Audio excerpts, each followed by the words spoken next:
Okay, so to uninstall Design Space, first of all we need to open Control Panel. And then we're looking for Programs and Features. And then we want Cricut Design Space, uninstall.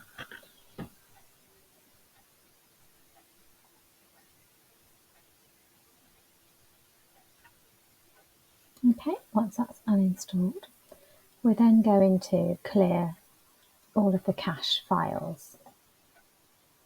So we go into this PC, C drive, local storage, no, not local storage, users,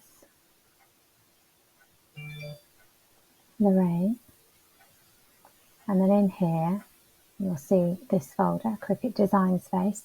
Now sometimes it might be necessary to remove the whole folder, but more often than not you can just get rid of all this in here. So we want to go to Cricut Design Local Data, and it's everything in here that we want to get rid of. So if you do Control A, it will select everything, or you can just drag over and then delete.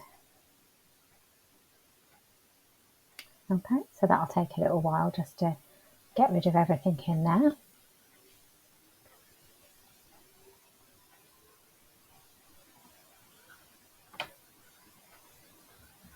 Okay, so that's now empty, so we can close that.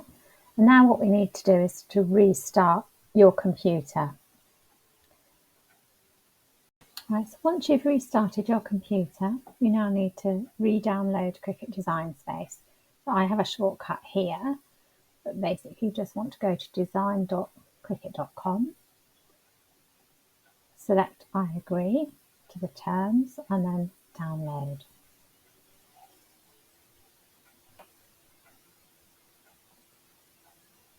All right, save that in your downloads folder.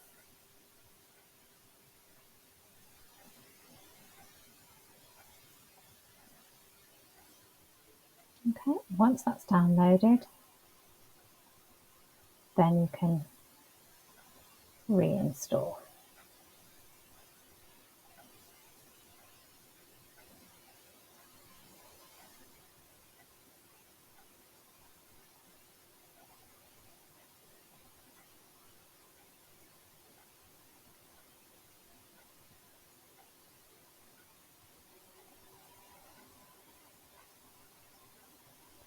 So I've just uninstalled this because it did an update and I've been having various issues following the update. Rather than just waiting for Cricut to sort them out with another update, if you simply do a reinstall, it usually resolves the issue, any issues that you might have. Obviously sometimes, same with any software, during an update, files can get corrupted, they don't quite update properly, so it's always best to start with a clean installation if you're experiencing any problems. Okay, so once I've reinstalled it, then I like to add a shortcut to my taskbar. So if we right click and then do pin to taskbar, then this icon will stay there. And that's it. Thank you for listening.